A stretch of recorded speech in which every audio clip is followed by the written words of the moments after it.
ഇപ്പോൾ ഞാൻ ഇവിടെ പറയാൻ പോകുന്നത് കേരളത്തിൽ കഴിഞ്ഞ ഒരു ആഴ്ചയ്ക്കുള്ളിൽ റിപ്പോർട്ട് ചെയ്ത 10+2 ഡിഗ്രി അടിസ്ഥാനത്തിൽ അപേക്ഷിക്കാവുന്ന പ്രധാന ജോലി വേക്കൻസി വിവരങ്ങളാണ്.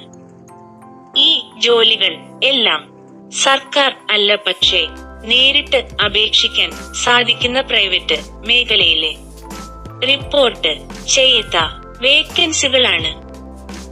ആദ്യം 10ാം ക്ലാസ് യോഗ്യത മാത്രം മതി എന്ന ജോലികൾ കാണാം. കഴിഞ്ഞ ഒരു ആഴ്ചക്കിടെ സൂപ്പർ മാർക്കറ്റുകൾ, ഡിപ്പാർട്ട്മെന്റ് സ്റ്റോറുകൾ, തുണിക്കടകൾ, ഗോഡൌണുകൾ, കൊറിയർ കമ്പനികൾ ഇവിടങ്ങളിൽ loading staff, packing staff, sales boy, cleaning staff, security എന്നീ പോസ്റ്റുകളിൽ ഒഴിവുകൾ റിപ്പോർട്ട് ചെയ്തിട്ടുണ്ട്. ഇവയിൽ പലതും പ്രായം 18 മുതൽ 40 വരെ ഉള്ളവർ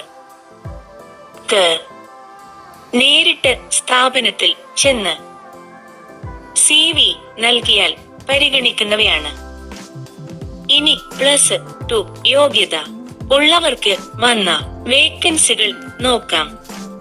ഹോസ്പിറ്റലുകൾ, ലാബുകൾ, സ്കൂളുകൾ, കോളേജുകൾ, പ്രൈവറ്റ് ഓഫീസുകൾ, ട്രാവൽസ് ഓഫീസുകൾ എന്നിവിടങ്ങളിൽ receptionist, front office staff, data entry operator, office assistant, telecaller എന്നീ പോസ്റ്റുകളിൽ കഴിഞ്ഞ ഒരു ആഴ്ച ഒഴിവുകൾ റിപ്പോർട്ട് ചെയ്തിട്ടുണ്ട്.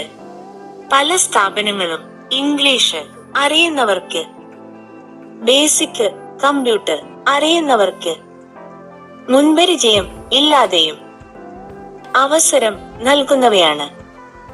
ഇനി ഡിഗ്രി യോഗ്യത ഉള്ളവർക്ക് റിപ്പോർട്ട് ചെയ്ത വേക്കൻസികൾ: accounts assistant, admin staff, HR assistant, billing staff, coordinator, executive എന്നീ പോസ്റ്റുകളിൽ പ്രൈവറ്റ് കമ്പനികളും ഹോസ്പിറ്റലുകളും കഴിഞ്ഞ ഒരാഴ്ച അപേക്ഷകൾ സ്വീകരിച്ചു തുടങ്ങിയിട്ടുണ്ട്. ഈ ജോലികൾക്ക് നേരിട്ട് സ്ഥാപനത്തിൽ ചെന്നു CV നൽകിയും തീർച്ചയായും ലിങ്ക്ഡിൻ, അപ്ന, കേരളം തൊഴിൽ എക്സ്ചേഞ്ച് പോലുള്ള പോർട്ടലുകൾ വഴിയും അപേക്ഷിക്കാവുന്നതാണ്.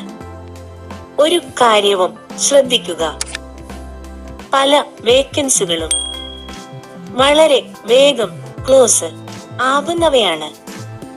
അതിനാൽ കണ്ടാൽ വൈകാതെ അപേക്ഷിക്കുക.